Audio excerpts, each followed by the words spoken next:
Doug here from the Loaded Dice podcast.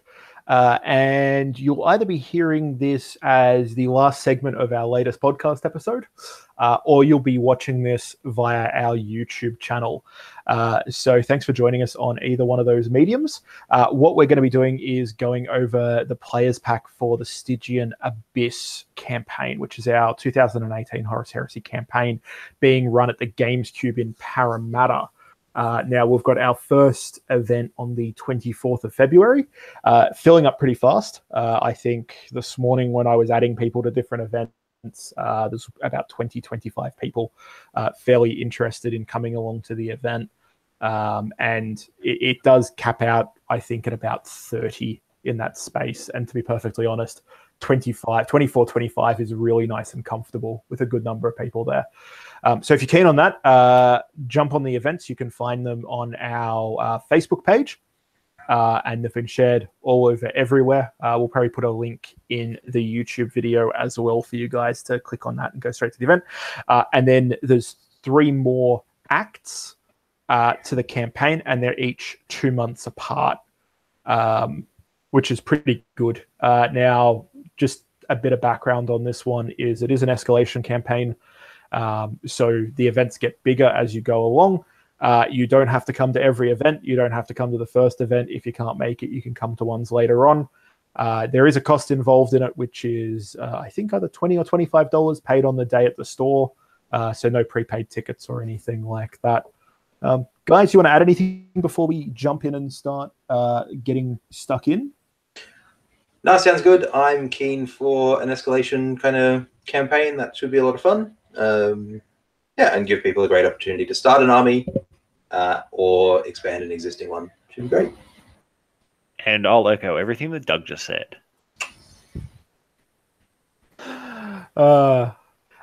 Yeah, look, I think the other thing that's worth pointing out is this year, the other things we're doing as a podcast and as sort of EOs here in sort of the New South Wales and Australian community for 30K is the New Year, New Army Heresy Hobby Hypermen. So what this is the Australian 30K community Facebook page that we all admin. Each month we're running a hobby thread on that. And you can jump in there and paint along with everybody else and hobby along with everybody else. I think today's the 14th of February. Yes. And I'm just going to pull the post up because I think it's currently the pinned post. Yes, it is. No, it's not. I don't know why I haven't pinned that yet. Obviously, people can see it. Okay, so it's 14 days in and there's 183 comments. And the vast majority of those comments are photos and things like that. And actually, the 2 standouts so far, 14 days into it, is Michael, who painted up was it a Fellblade or a Falchion? Fellblade. Fellblade. Yeah, an Ultramarines Fellblade, I think, in about 8 hours the other day. That looks absolutely gorgeous. And then the other one that popped up this afternoon is actually from Stuart, and that was Malkador Infernus for his solo. Yeah, that's very pretty. The long tank. Yep. And it just looks fucking amazing. That color scheme reminds me of like one of the World Eater schemes from the latest Black Book. Like it's red and white with like arrows and shit. And it just looks fucking excellent. And lots of heavy weathering, which is always cool. Nice. Yeah. So they're kind of running in concert, and the idea would be to, as you sort of do a new army this year, or a new project, or even if you're just adding stuff to an existing army, that's cool as well. You jump along during the month and add stuff in this thread. And the other thing we said is that for people that stick it out for a significant portion of the year, so I think probably at 4 months, 8 months, and at 12 months, we'll be doing a little bit of swag for people. And I think Andrew Hollis over at Tag Defense is going to give us a bit of a hand. Maybe some dog tags, and if you stick out for the 12 months, we might go back down the rabbit hole that is getting t-shirts printed, and try and give some t-shirts out to people. And we promised this time that the t-shirts will go a bit better versus what happened to them last time. Yeah. I really hope I don't end up having to deal with another ombudsman. Fucking hell. Yeah, so that's going on. You don't have to come to our events to do that on the Heresy page. You don't need to be Australian. You don't have to be in Australia. You can be from anywhere in the world, and you can do that, which is awesome. However, you do need to be in Sydney, Australia to come to our events. Unless Rob can hook you up with some sort of artificial presence device and a Skype connection. Well, I don't know. Look, if we can set you up the Skype connection, and then if you can pay someone to turn up on the day, and you can just order them to push your minis around the table, and you can play from, I don't know, like Vladivostok or, middle of Tehran. Did you see the other day that, the robot design guys at Boston Robotics or whatever they're called? Yeah. That they let one of their robots learn how to unlock a door and open it for itself and for another robot. So they now have a robot at their factory that can open all the doors in the factory and let all the other robots out. This is how the world ends. That's fucking it, right? But I was thinking if you had that robot, he could push your miniatures around for you while you've got your Skype connection. Yeah, I don't know. Like he'd probably have to like grid it up and then like build an algorithm around it to be like move miniature C16 to grid reference 48729. Yeah, and I guess the big risk is all those Boston Dynamics robots can all do those really creepy, like, standing jump things. So if you just got halfway through the game, you could jump on the table and kick all your miniatures off. Or the other option is he jumps halfway at the end of the game, just goes through the floor and ends up at the Turkish restaurant downstairs. We really need to try that restaurant. I think we do. We walked past it 1,000 times and they just renovated it, but we never go in there. All right, so... this is the players pack. Like all of our players packs, we consider this to be a living document. We will change it and upload revisions as we move through the campaign and as things become clearer to us.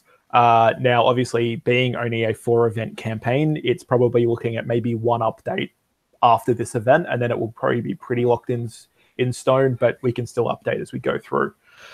In which case, we'll let everybody know going through. The big things to note as well is there is a Loyalist and a Traitor war room. So you need to allocate yourself to either side of the conflict. It's completely okay if you want to play Traitor Ultramarines. You can play Traitor Ultramarines if that's what you want to do. And if you want to play Loyalist Iron Warriors, you can also do that. Yeah, I was, but then I was just going to be like, that's already ambiguous, right? Yeah, like that's right. You could have gone with a more iconic Legion with that kind of thing. Like you can just play Dark Angels and just decide on the day. Yeah, we'll just have like a fence sitting group for all the Alpha Legion and Dark Angel guys. So they're there. So if you do want to come along to an event, you need to let us know on Facebook, or get somebody if you don't have Facebook for some reason.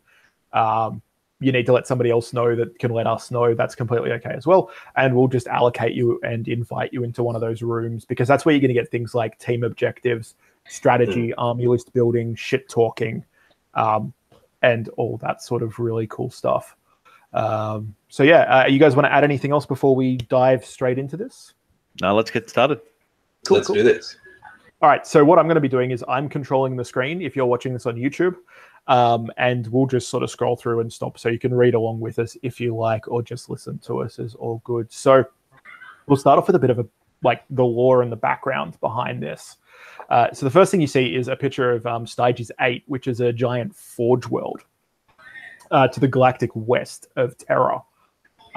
Stygian 8 is absolutely humongous. If you've been around in the game for long enough, you'll remember that a lot of the original Forge World upgrades for Imperial Guard, like I'm talking back in the late 90s, were all Stygian 8 upgrades. So the original Vanquisher turret is a Stygian 8 Vanquisher turret. Such a pretty... Yeah, which and they were all really fucking awesome. And I think all the Lehman Russ variants, the original ones, all were they all had Stygian ones. And I actually think the Tank Hunter and the Thunderer are Stygian pattern. Yeah, they are. None of this Mars pattern shit. Yeah, it's not Mars pattern. That's not what's the other Forge World that they always do stuff from? Riser. Yeah, Riser, and there's another one that I think things have been stamped with. Demos. Yeah. The Demos predators and rhinos and stuff like that, which are pretty prevalent, obviously being like the 30k air quotes variants there. So Stygian's huge Forge world. Even back during the Heresy, they were fucking humongous, and providing everything from Lasgun power packs through to gigantic void ships and things like that. And Stygian itself is like a gigantic hollowed out moon that orbits a gas giant, which is pretty cool. And I think there's actually a second moon as well that's part of the Forge world that I think might be like a ship dock or something like that. But the campaign doesn't actually take place on Stygian or even in the system or even really anywhere near it. Where it is far away for this. That's it. We're going warp factor parsecs through a wormhole. Activate the spore drive. Yeah, exactly. On the way to Hogwarts. So I'll just read what we came up with here. So the Stygian Abyss, which is the area of space that this campaign's taking place in, very nice ominous name there, is a gulf of space between the Segmentum Pacificus and the intergalactic void. So the intergalactic void is like dead space between galaxies. So what happened is during the Great Crusade and early-ish on in the Great Crusade, there was a Crusade fleet that was sent out via Stygian 8, and they picked up a whole lot of Magi from Stygian 8 and took them along with us. And the main forces were Emperor's Children and the World Eaters. And they headed off into the void to bring the Imperial truth, to the citizens that didn't quite know they were in the Imperium yet. The Stygian Abyss was just a fairly small system they came across. The most notable thing about it is it was a system surrounding two very old binary suns. Now, I'm not a scientist, so I have no idea if this could actually work and be real, but if you do know, just keep it to yourself. Nobody wants to know about it. I was going to say, hang on, now we're arguing like realism in a game of plastic toy soldiers. Well, let's be honest, when people are running around with magics. Yeah, I'm just going. The warp is unstable in the area. Physics no longer counts. Problem solved.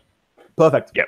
So there's two binary suns that orbit each other in the center of this system, and they're so old and so small that they actually don't really give off a whole lot of visible light on a spectrum that humans can see. So it's quite a dark system, hence where the Abyss comes from. And one of the things we're going to do is the outer planets that we're going to be fighting on will have things like, a lot more night fighting will be taking place and things like that on it. Could be really cool. So basically, there wasn't anybody there. They were uninhabited planets. There might have been a little bit of a feral population on a planet here or there, although there was some evidence that in the past there was Xenos civilizations on the planet. So, take that as how you will. It could be, there might be some elder ruins there, or there might have been a different race. But there are some signs that at one point the system was inhabited. But a long time before the Great Crusade got there. So is this the point where I start talking about the Necrons I'm painting now? Yeah, I keep saying that, and I'm just like, hey, it could be the Necrons here that was there. So yeah, like that might be something that we look into, maybe not. As we go through, but there were Xenos civilizations that inhabited the world at some point in the past, but there's not much left of them there. So as the Great Crusade moved into the Abyss and cataloged the planets as they want to do and give them all sorts of interesting alphanumerical names, the Magi from the Forge World of Stygian 8 decided that they would claim several of the planets because they were quite mineral dense, and that was their remit under the Pact of Mars. So when the Emperor went to Mars and said, hey, we need all your guns, we're going off into space, the Martians said, no worries, we'll give you everything to the spaceships and everything to get there, but if we want something, you basically have to give it to us. So they claimed that under that pact. The Imperial commanders, because there were army regiments that went with them, they decided they would colonize some of the planets to work as, workforces and indenture them to the Mechanicum. So there are humans now living in the Abyss. So they also left some indentured army units to work as sort of, I guess, a PDF force, because they are quite a way out and would be prey to, orc raiders or elder pirates and those sort of things. So they need something to look after the operations there. Over about a decade, the Stygians set up operations throughout the Abyss. They colonized 3 planets, Braxis, Hephaestus, and Sonorus. And then they built on the largest planet in the Abyss called Styx. They built a forge world that was a vassal forge world of Styges.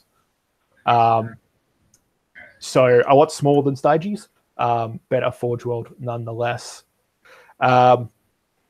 Basically, by that time, everybody else has kind of moved on. However, unbeknownst to I guess wider knowledge, the Imperial commanders and whatnot, there were some Emperor's Children and World Eaters that stayed behind with the Stygians during the establishment period, and actually had them work in and build some facilities for their legions, which is pretty cool. So there's a few orbital platforms, as well as some scientific complexes across different planets that are sort of part owned by the Emperor's Children and by the World Eaters, and sort of gives them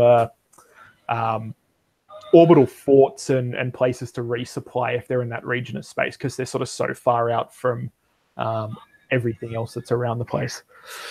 So that's pretty much the Abyss. And sort of the hook to get everybody in here and to finish this bit off on the lore is that the idea behind the complexes that were built on the Abyss was it would give the Emperor's Children apothecaries and the World Eaters apothecaries a place to basically play around with gene seeds and see what they could do, because both chapters have a very long history of attempting to modify and tweak gene seeds. Obviously, Fabius Bile is the most famous out of the apothecaries for the Emperor's Children and was working on all sorts of experiments long before the heresy broke out. And then there are also, members of the World Eaters that get stuck into it at the same time, and do all sorts of strange hyper indoctrination with World Eaters recruits and whatnot. So the Abyss is a great place for them to do that, out of the way. Nobody really thinks about it. Nobody really knows about it. So by the time the heresy breaks out, nobody's even really thinking about it because it's in a completely different direction to Earth. But obviously it's quite important to the war effort for the traitors.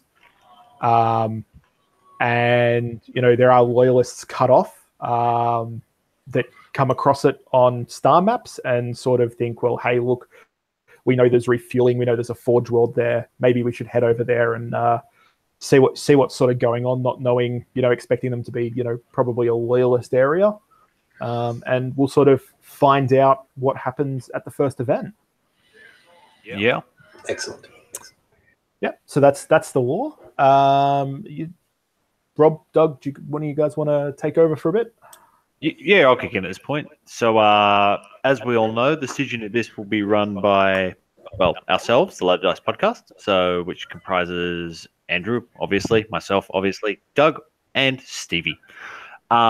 This year, again, we're going to be hanging out at the Games Cube in Parramatta, and this is the 4th year we'll be running out of that store. So just a big round of, big thank you to Lindsay for continuing to let us come in every now and again on a Saturday, move the entire store around to suit our needs, stink the place up quite a lot, leave a whole bunch of garbage on the table, but always have quite a bit of fun. So big thank you to the Games Cube and Lindsay for letting us continue to hang out there.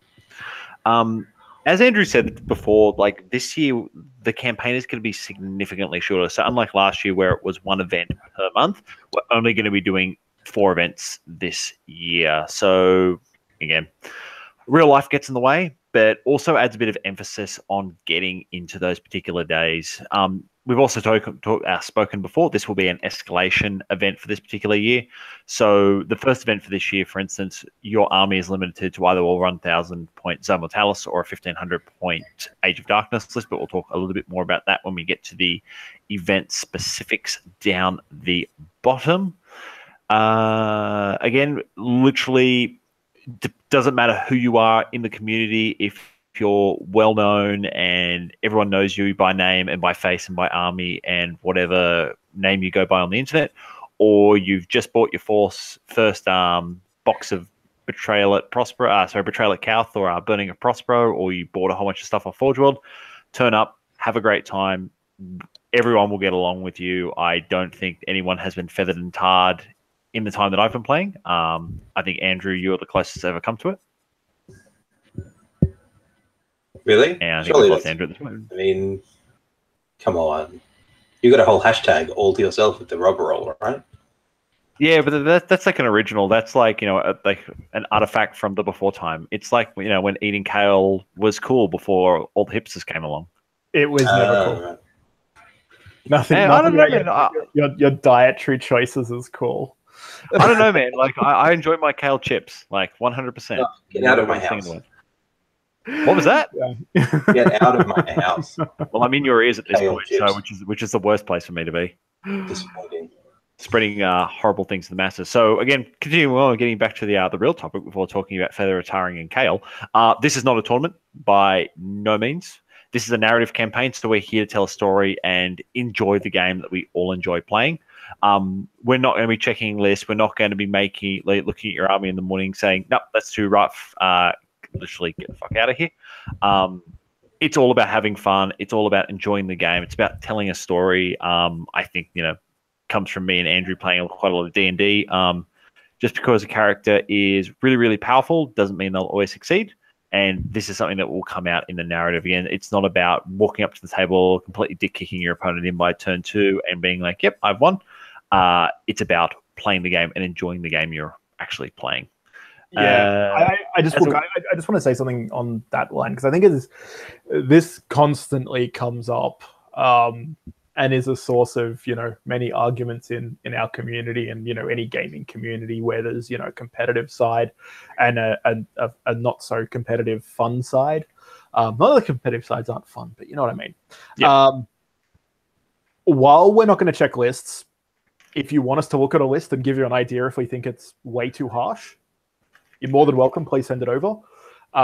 We've already done that for a few people, and we haven't found anything particularly harsh. But then again, I haven't checked Doug's or Rob's list yet. You've already nerfed my list. What are you talking about? Jeez. Yeah. Gentle suggestion, right?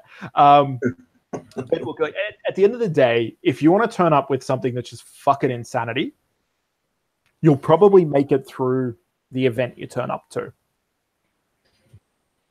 If both your opponents then come up and have a conversation with one of us going, yeah, that was just not fun or interesting, dude just kicked the shit out of me, I couldn't engage, I couldn't be part of the game, like we will say to you, hey, look, we think that's not really the way these events should be played. Maybe have a think about toning your list down, maybe try this, that, or the other. We'll give you suggestions unsolicited completely.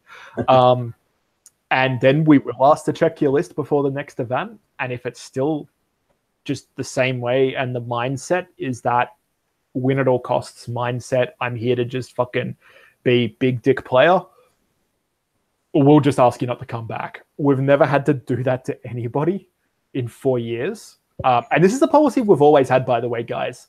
Whether you see it or don't see it, this is a policy we have. We do things behind the scenes.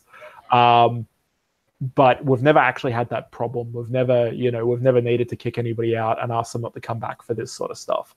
But yeah, if you're just worried about, being a dickhead or something like that, odds are, if you're worried about that, you probably will be. So just nerf your list anyway, or flick it over to us. Let us have a look. You can email us, theloadedDiceCast@gmail.com.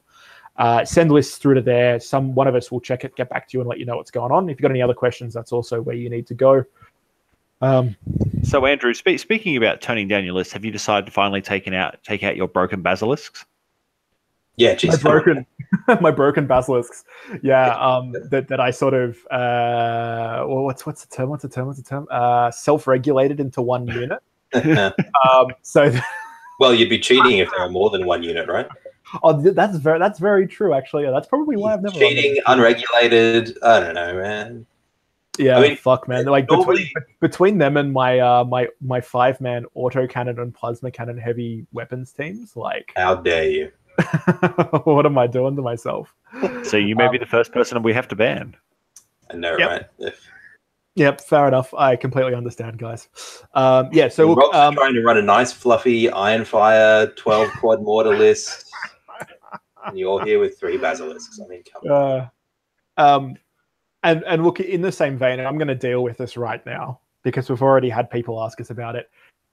At this point for Act 1, we are not in any way, shape, or form limiting, restricting, gimping, hamstringing, ankle tapping, neutering, anything. Talons.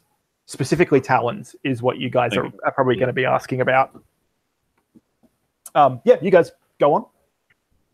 Cool. Well, that's this one. Andrew, Master of the Screen, please scroll down. Oh, yeah, we're up to the next one.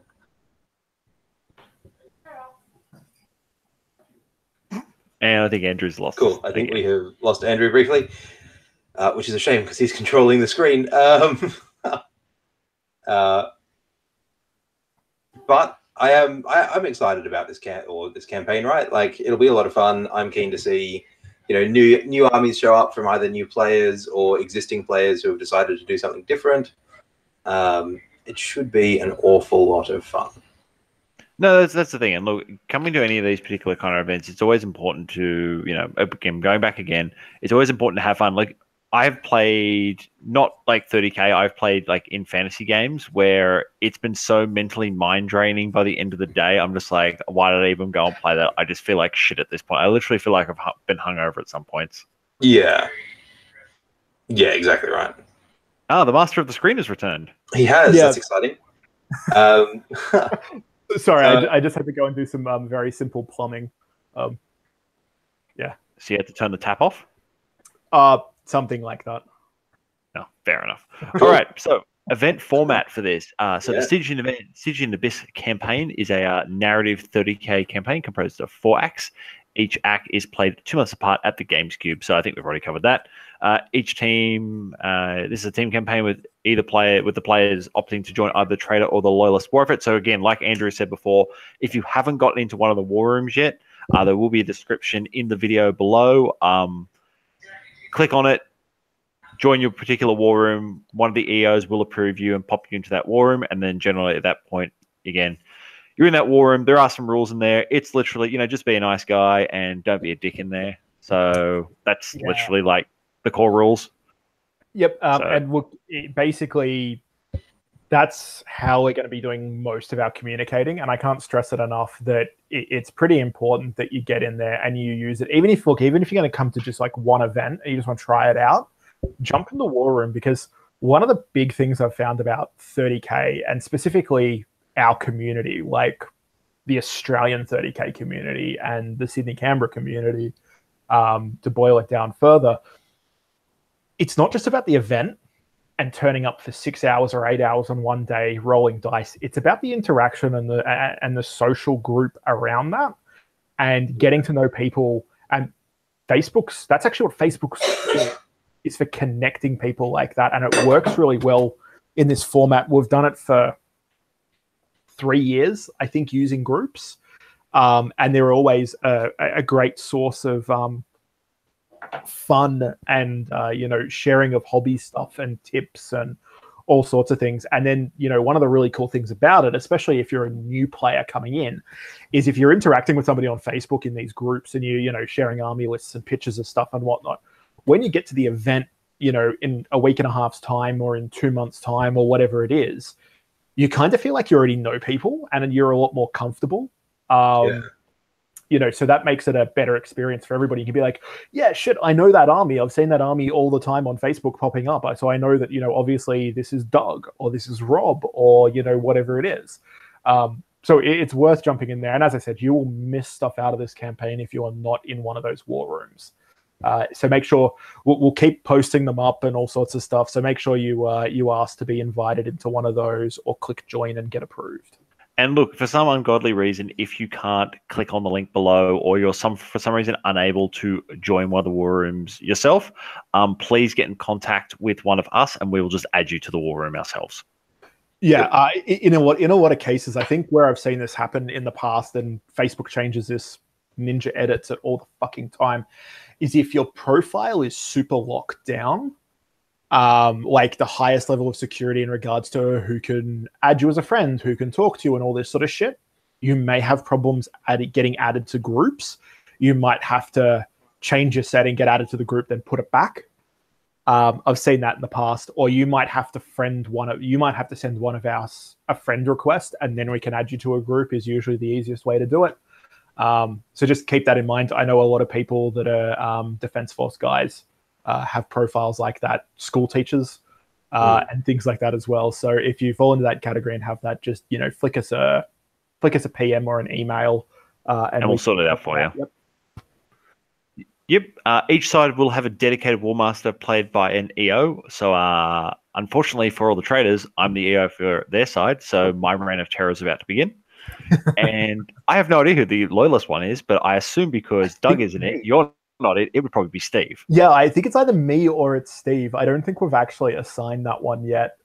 Is that because you're still War Master? Yeah, is that because you're still trying to climb over Steve's walls? Yeah.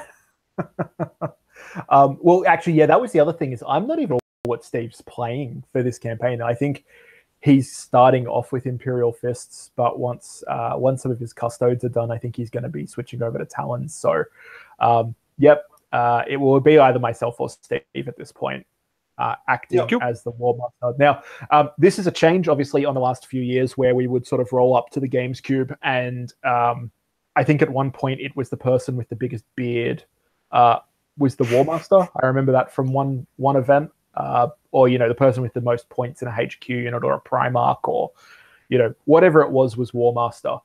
See, what I wanted the more manly way of doing it is just have a Rochambeau contest, and the one person standing at the end is the War Master.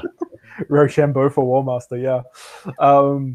But because it's a shorter number of events, and one thing we found was you could spend 20 minutes trying to convince somebody that they were supposed to be the War Master. Yeah. And then depending on... It was a big ask occasionally, depending on what was going on, and people, if you didn't know other people, people were a bit... I just said people a lot. Obviously we were...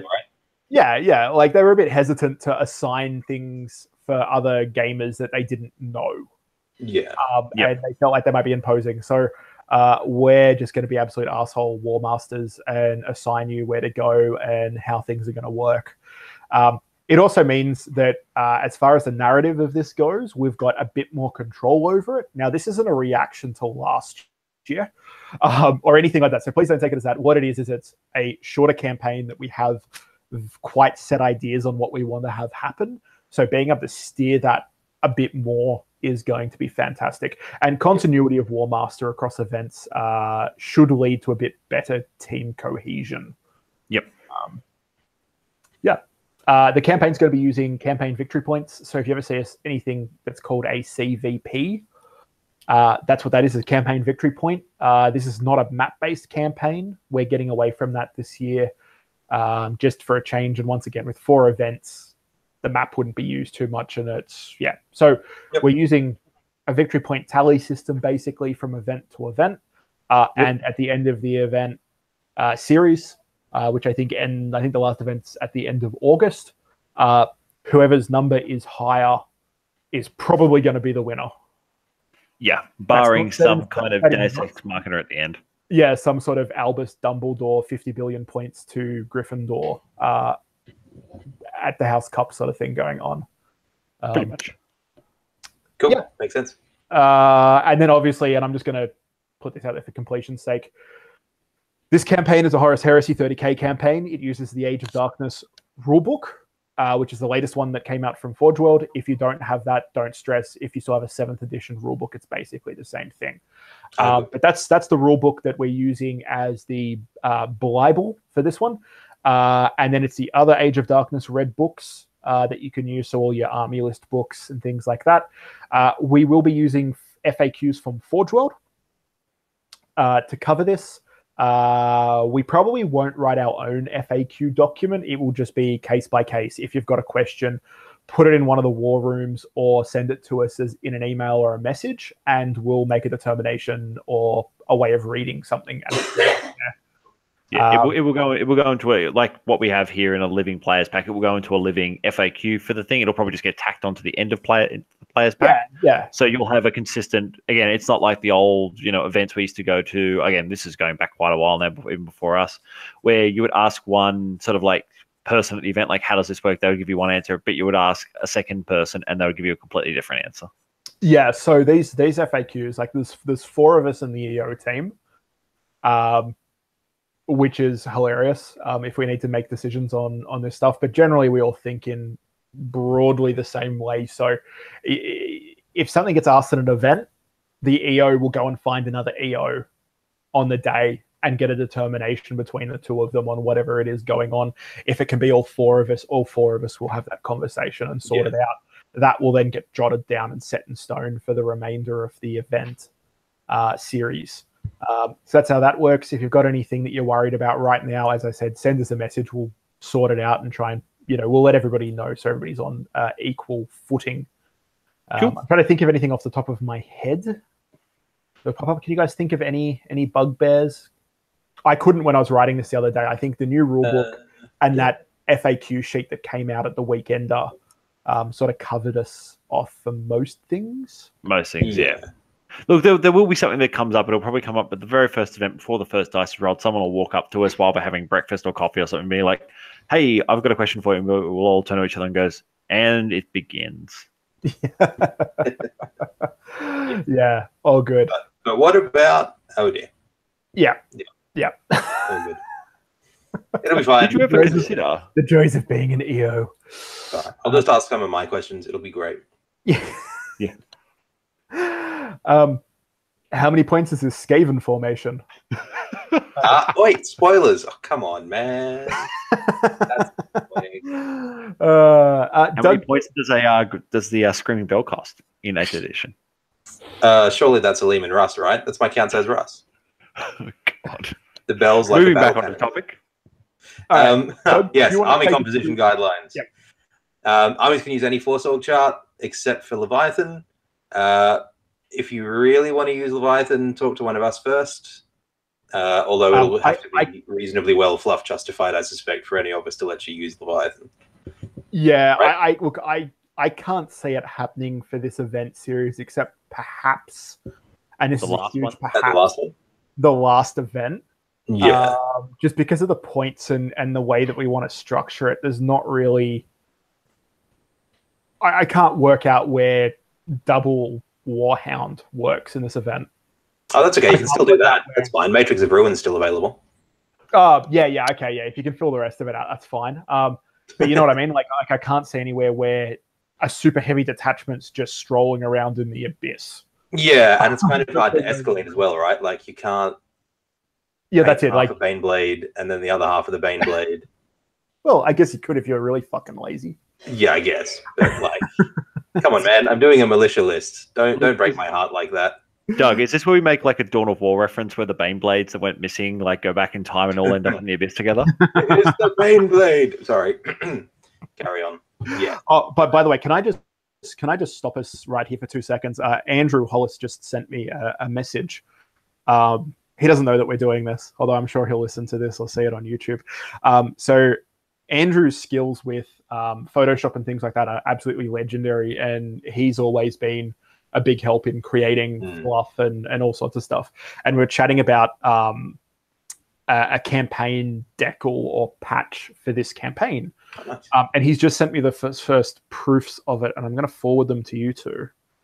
So these aren't set in stone. Waiting with bated breath. I hate Facebook's way of doing this. It never works properly. Just do it through MySpace. It's fine. MSN Messenger, thanks. Google Hangouts. Fuck. ICQ. Okay, so I've just sent them off to you neat. guys to have a look at, which is pretty cool. So we will be very doing nice. patches and decals and whatnot, guys, that'll be able to purchase for this. But a huge thank you to Andrew Hollis already for all the support he's giving this. Definitely. Yep. Sorry. So back to how you can paint half a Baneblade. Yes. So armies can be drawn from the following lists. You can bring Legiones Astartes list if you really want to, I guess. If you're looking for a slightly more underground experience, though, I mean, Mechanicum's not really underground anymore, but you can run Mechanicum. If you truly want to embrace your inner hipster, you can go Cult and Militia or Solar Ox. Talons of the Emperor and Questoris Knights. I didn't have anything funny to say for them. They're just there. You can do it. Paint half a knight for your first one, and then the other half of the knight for round 3. Yeah. So look, this is another... Well, it's not another departure from last year because we were allowing Questoris Knight lists last year. Just no one turned up with them. Oh no, I think Andrew did. I think Biggie bought to one event that was set up. He wanted to use them, and we're just like, yeah, of course you can. So look, you can run Questoris Knights. I looked at it, and I'm pretty sure 1,500 points will fill a HQ and 2 troops. Yeah, just about. For Questoris Knights, obviously you've got. In those lists, you've got like the shittier knights that are cheaper and things like that. So you can give them levels and whatnot. So if somebody wants to go ahead and do that sort of thing, they can. They're more than welcome to. So this is also, I guess, a warning to other people that there may be full knight lists. But 4 years of doing this and watching these sort of games, play testing these games out and looking at it. I've never seen a Questoris Knight list unless it's rocking. God, what are the aspirants? No. The Lord of War choice. The Porphyrin. The Porphyrin. Yeah. Like adding a Porphyrin into a really low point cost game can be a bit of a thing. Like I think they fit into 2,000 points, and at 2,000 points they're fucking brutal. Yes. But when you get to 25, 3,000, generally you've got enough stuff to deal with it. Obviously they don't fit at 1,500, and by the time you're up at 4,000 points, which is our last event, the other guy's got a Reaver or something and can... So someone will turn it into a scrap pile. Yeah, somebody's just crushed its fucking head with a Reaver Power Fist or something. So if you wanted to use them, that'd be cool to see some of those. I think night lists are actually, pretty interesting in 30k, depending on how you put them up. I'll definitely be allying some in at the bigger levels, which will be fun. Yeah, nice. I found I had a knight today, so that was good. Well done. Is that my old Castigator? No, I still have him. He's in a box somewhere. I found randomly I had one of the is it the Paladin with the battle cannon? What else has it got? Aaron or Paladin or whatever it is. Yeah, whatever. I found I had one of those in a box somewhere. So yes. Yeah, Paladin. Nice. And I think I have another Castigator in a box somewhere, so I could run 2 Castigators and a Paladin. Swish. Easy. Boom. Put your Seneschal in the Paladin, clearly, right? Yeah, phenomenal choices. Cool. Sorry, continuing. You can use any rite of war or theme allowed by, I assume, your army, right? Yeah, like allowed by their legion. So one thing we do know is that there are legions that can't use certain rites of war because of the way their legions work. Like I think Space Wolves is a good example with the way their HQs trick out, and things like that. Obviously themes, I think the only theme that we know of is Dark Compliance.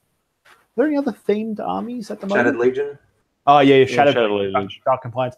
You can Black use Shields? those. You don't have to. No, Black Shields are their own. Standalone. Actually, you know what? Black Shields should actually be on the other list up there. Are they just I've just included Black Shields there? Yeah, that's what I've just included them as. So obviously Black Shields are okay, guys. Yep. But you don't have to ask permission for rites of wars or themes or anything. Yeah. Just go ahead and do them. Yep. Just turn up with them, yeah. And you can chuck them on other Force Org charts, it's important to say too. So it's not just the Age of Darkness, 1 HQ, 2 troops setup. You can do like Onslaught or Castellan. I'd like to see someone do a Castellan One with, what is it, like 3 to 5 fortifications? Like I've thought about doing one more than once and just having like either heaps of bunkers or Aegis defense lines and things like that. 5 Like bunkers full of Iron Havocs. Yeah, it just never seems to like be coherent enough to play with. Like I've always always wanted to run the what's it called, the Castellum Stronghold, but I don't think anyone's going to let me just put my 2x2 foot by foot tile down so I can like hang out in it for the entire game. The amount of lists I've built based around that particular fortification and then never like actually taken to completion are innumerable. I love that thing, but I'll never use it. Yeah, you'll never use it. That's the issue with it. Oh well. Sorry, continuing. Allies and Lords of War are okay unless the event rules override it. So our first event, there's no Lords of War because it's only 1,500 points. And it's kind of a startup as well, right? So we don't want to I think have that Porphyron sitting in the corner when someone's just got a Calth box. Yeah, like there are Lords of War you can take at 1,500 points. But just for the moment, we don't want to. There will be none. We don't want to use them. We'll let you know as this sort of changes. Obviously, that also means we don't want any Primarchs running around in our first event. So Primarchs chosen, you can't run. Yeah. Yep. Cool. Sounds good. No relics, so don't bank on a relic in your army because you're not going to get it. You might get them later in the campaign, but you're not paying points for them, I guess. Yeah, exactly. There will be ways to get relics, and not just the relic hunt mission, by the way. That may not make any appearance at all. I fucking can't stand that mission. Tide of Carnage and Relic Hunt are the best missions.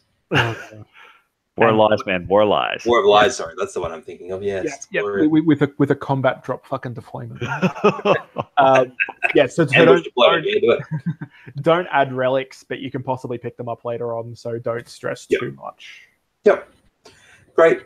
So I guess to build on the narrative aspect of things, each army nominates a single HQ who can be the Warlord, but doesn't have to be. That HQ rocks up for all of your events. And can get upgrades kind of as things progress and as they get better and better at killing whatever it is they kill. Yeah. Loyalists or traitors. Look, one thing on that is yes, it can be the Warlord. We would imagine it is going to be the Warlord in almost every case. Just for the simple reason is that we're not allowing, and I think I've said this further down, we're not allowing named characters. Yeah. The only ones we will allow are going to be Primarchs later on in like probably the last event. We might allow Primarchs, might be the last two, depending on what happens. But yeah, we don't want named characters, so we're thinking that it's going to be mainly, I'm guessing, a Traitor if you're a Space Marine player, a Lord Commander if you're a Solar Ogs player, and that sort of stuff. Or a Magos or a Seneschal or something like that. And they need to be in your list every single event. Obviously, you can change up war gear and stuff like that, but would like to see it being the same character unless they get killed.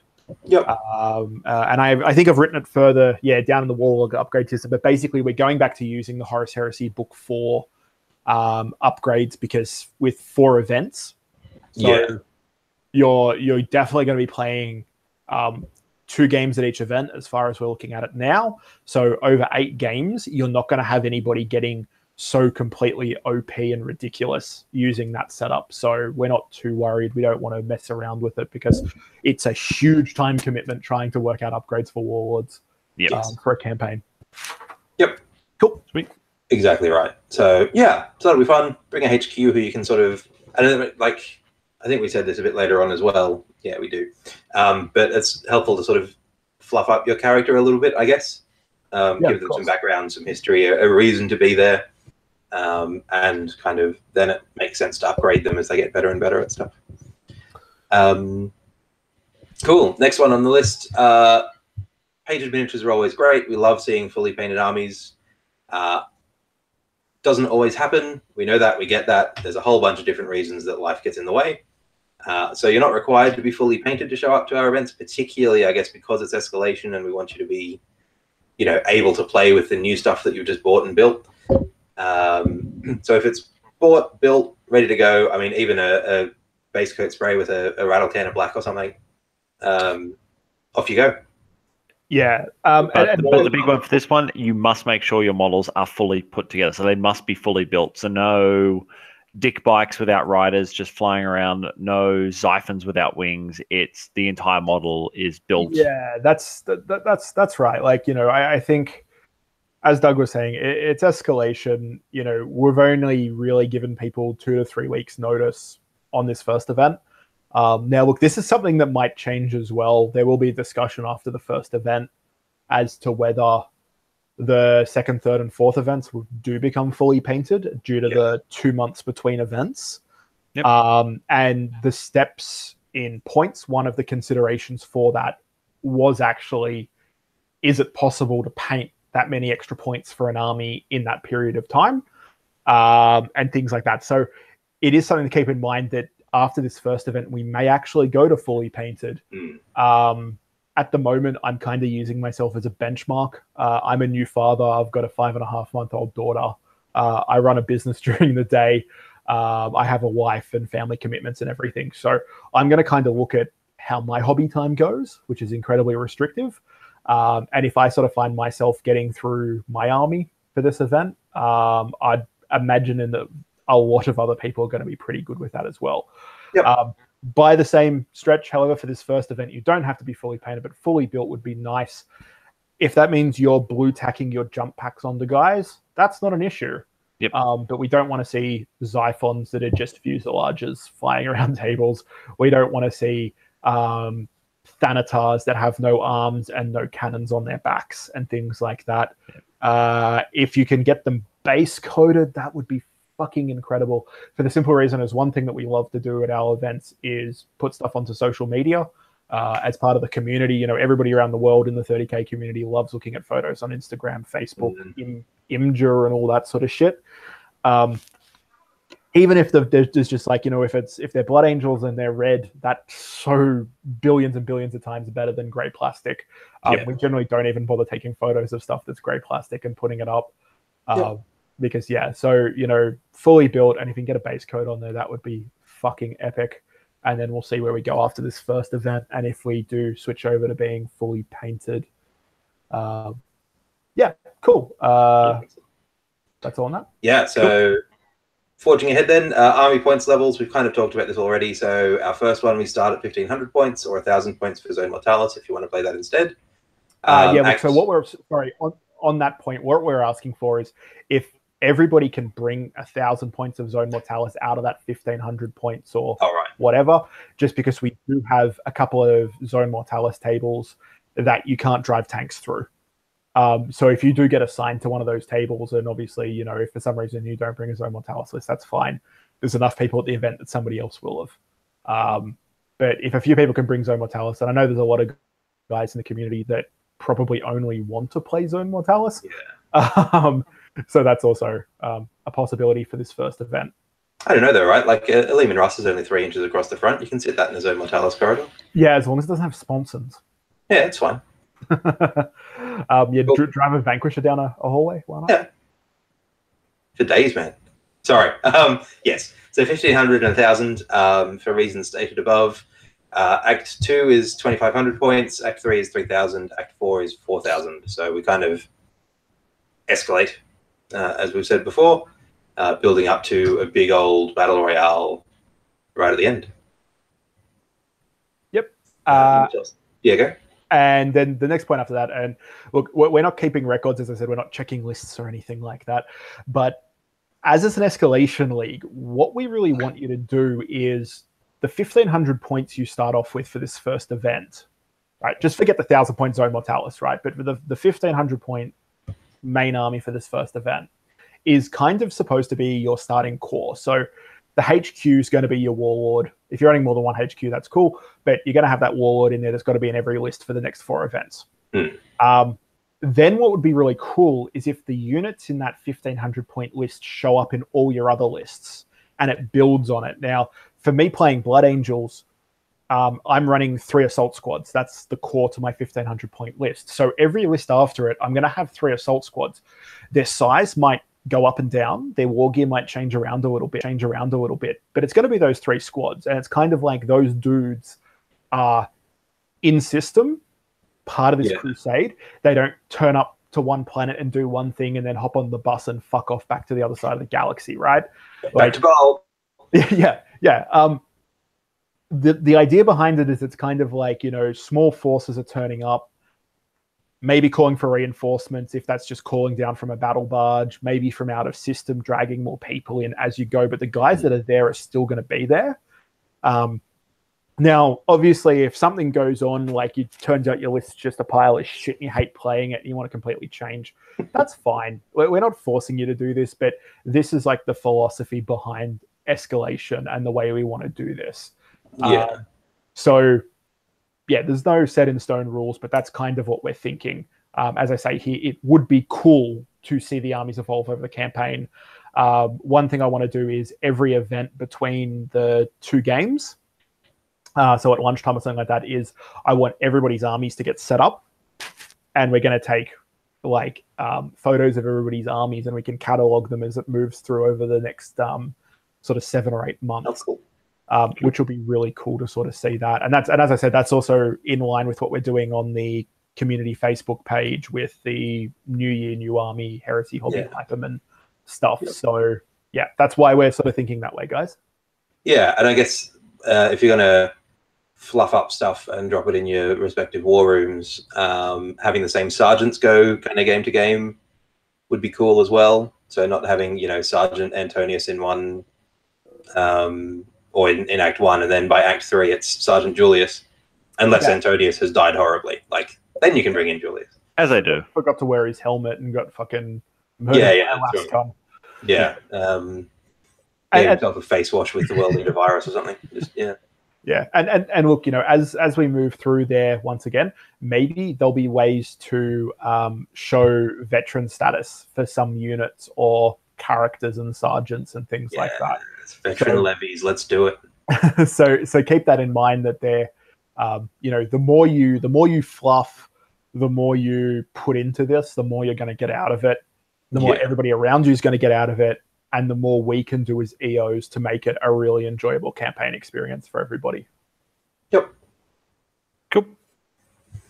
Yep. And then, as we said before, no named characters except Primarchs in definitely Act 4, possibly Act 3. Yep. Right. And when they do pop up, there's not going to be 5 Horuses. There's going to be 1 Horus, and we'll work out how to do that. We might assign them out to players. Yep. But just don't want named characters. They cause us issues as EOs in regards to, do you let everybody who wants Eidolon take Eidolon? And then it's a little bit weird because he's on 5 tables at once.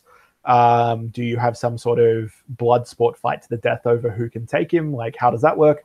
And then from a narrative point of view, it doesn't make sense. Yeah, it's just a lot harder and forces you to do certain things. So for this one, we're just saying, look, can we please not do named characters? Obviously, it can be Eidolon's model, and later on it's Eidolon in that army, but for this, maybe it's just Traitor or something like that. Yep. Cool. So the Warlord upgrade system for this particular one, as Andrew's spoken about before, we're switching back to the old way of upgrading your Warlord. So again, it's due to the short nature and all the rest of that. We're going to be using the Horus Heresy Book 4 Conquest advancement system for your characters. Unlike last year, where you got to choose a primary and a secondary character upgrade, you can only choose one, and it must be a HQ choice. So no design to upgrade your Thanatars or anything like that. As we said before, it can be your Warlord if you want to. So if you want to make your Praetor your character, great. If we want to use your Master of Signals or your Legion Champion, it's completely up to you who you make your campaign character. As always, you will gain your side points for any fluff written about your character, and it's always more awesome when we know who we're talking about and who you've just murdered with that las cannon from across the table. So if you want to write fluff about your character, 100% fine. Pop it up in your associated war room. The EOs will make a note of that, and we will possibly give you a couple of extra points about that. And if it's really awesome, you might get some extra special surprises along the way somewhere. Hand jobs from Rob.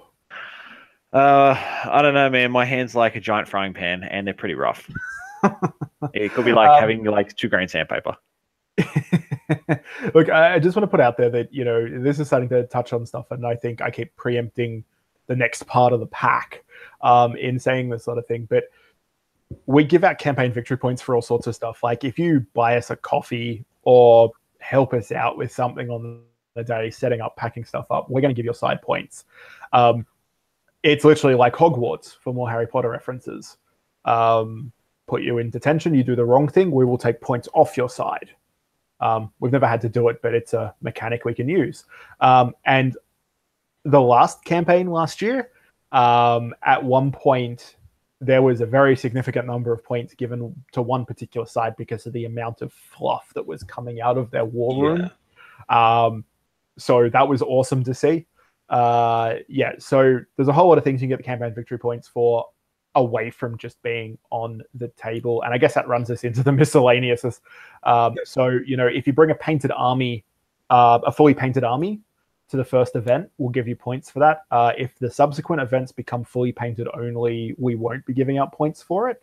But if you've got mad conversions or like insane paint jobs, like Golden Demon level paint jobs, or just shit that Rob really likes, he'll give you some points.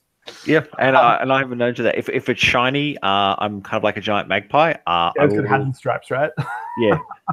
Also, if I steal your dice, too bad. Yeah. So if you post pics, so that's like taking pics on the day, putting them on Instagram, hashtagging them, and the rest of it, you'll get some points. Writing stories and background, drawings. We've seen people do drawings before, things like that. If somebody cosplays as a Contemptor and it's awesome and they play the entire event in a giant Contemptor suit of armor without falling through into the Turkish restaurant below us, we'll give you some points. Minis. Yeah.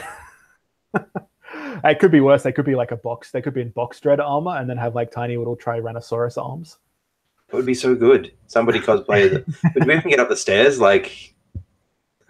Anyway. No. At that point, you would need to go into the parking structure across from the side wall and then Kool-Aid Man through the side of the building. Drop pod in. Yeah. yeah, through the roof. As we said, assisting EOs, so setting up, packing up, things like that, is looked upon favorably and can get you points and everything else. The other big thing is, especially the Games Cube, because when you are running an event with 20 to 30 people in that space, and it is a big space, but that still fills it up quite well, we do need help. And if you're not interested in helping, that's also okay. If it's against your moral code to help people, that's fine, but just get out of the area while we're setting up, or help set up. Just something that comes up occasionally. Okay, the other thing is if you want to bring a table's worth of terrain to an event, now you guys know what a table's worth of terrain is like. It generally also includes something like a battle mat, or if it's a Zone Mortalis table you want to bring along, that sort of thing. Let us know beforehand that you're going to bring one, and we're always open to people bringing it. If we don't have to supply any terrain at all, that would be a happy day, but we definitely can fill up a lot of tables with terrain ourselves. But that will get you a lot of points doing that sort of thing. I know last year, Doug, you got yourself a lot of points because you kept lending us Zone Mortalis tables. Michael, Michael bought his industrial Forge World terrain to quite a few events and got a lot of stuff. So yeah, it's something we've done in the past. We're going to do it carrying on. And then anything else we want to give you points for, as I said, it's basically like OG Hogwarts. Anything we want, we're going to give you points for. Yep. Finally, we do prizes. If you've ever been to one of our events, we do lucky door prizes, pretty much randomly selected at the end of the day for people. So if you turn up and pay entry, you're in with a chance to win a prize. And in the past, I think we've given entire Calth box sets, $100 worth of store credit, things like that. So they're decent prizes.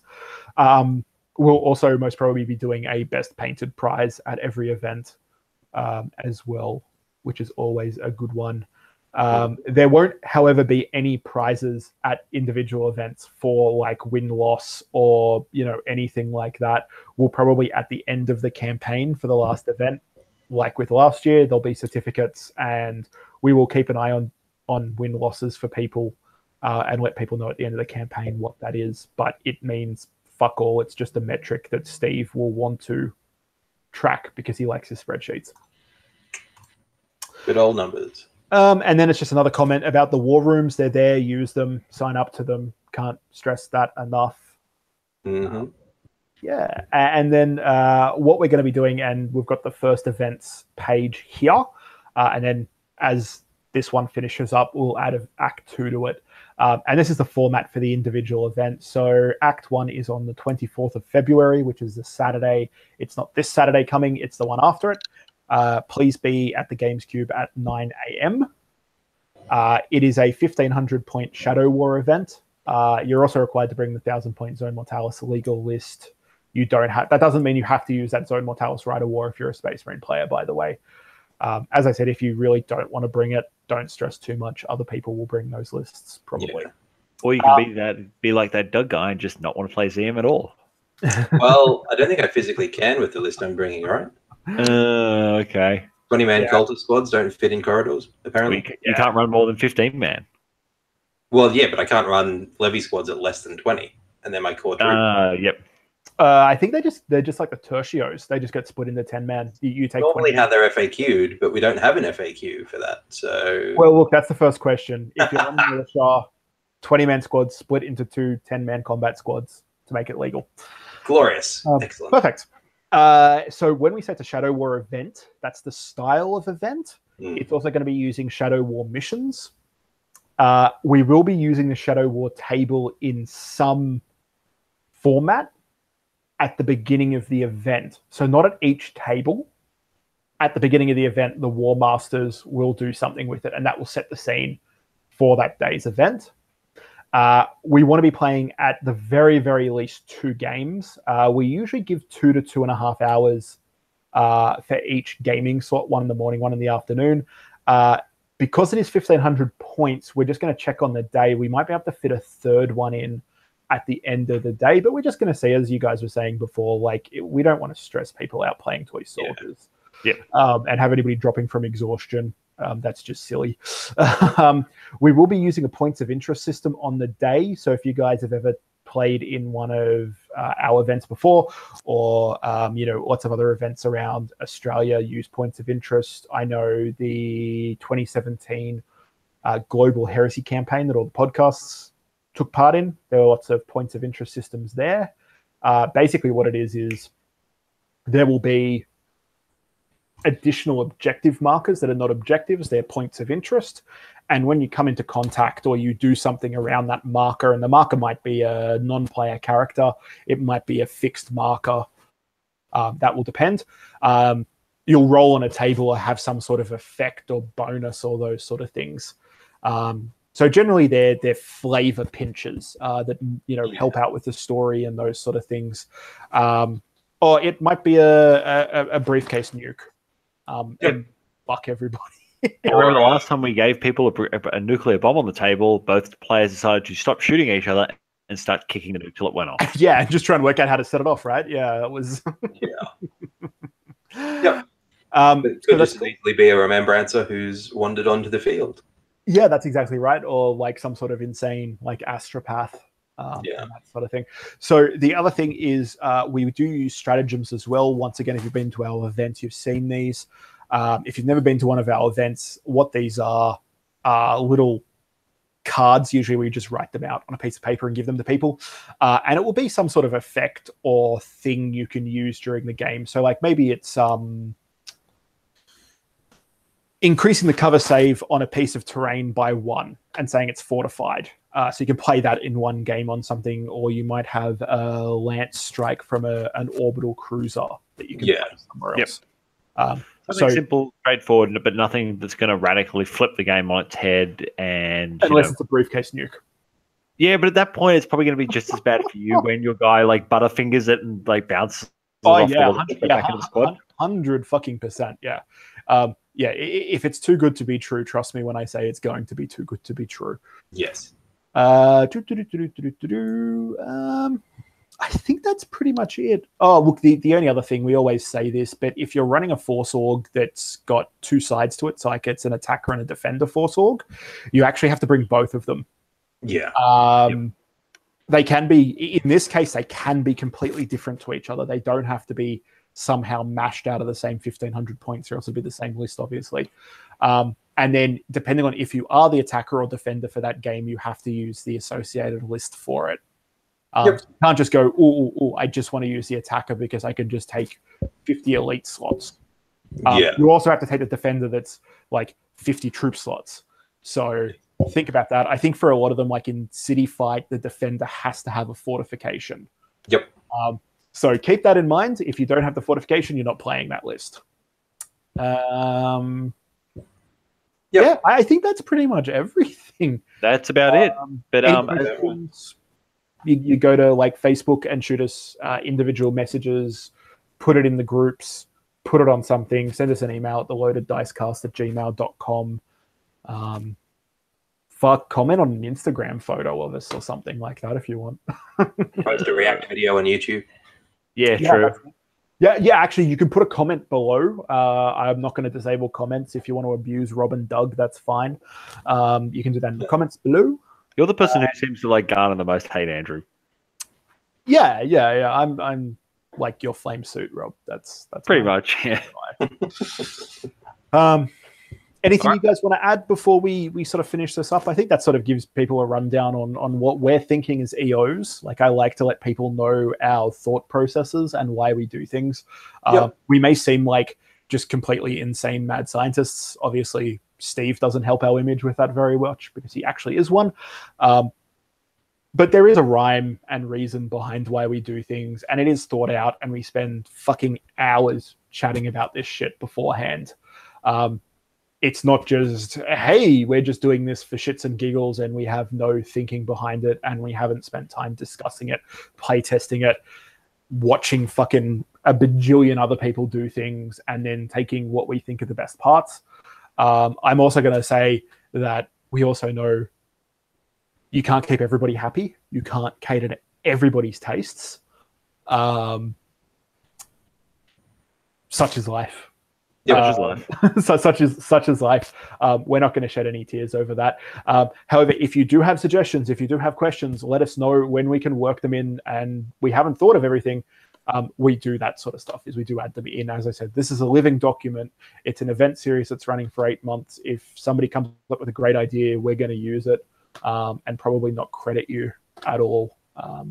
Yeah, cool. That's it. Well, if that's everything, we'll close this out. Thanks for watching. If you've been with us on YouTube, watching a scrolling PDF document probably hasn't been that exciting, but hey, such is life. And if you're listening to us on the podcast,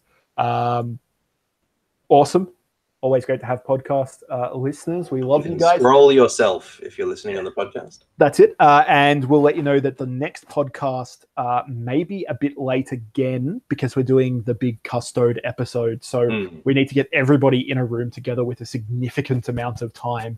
And with this event coming up in a week and a half, it might push that out a little bit on that side of things. But the next episode will be a big custodes one, which will be really, really awesome. Anything else you guys want to say before we close the show out and this YouTube video? Sounds good. Come along, have fun. Awesome. Look forward to seeing everybody on the 24th. Sayonara. See you guys.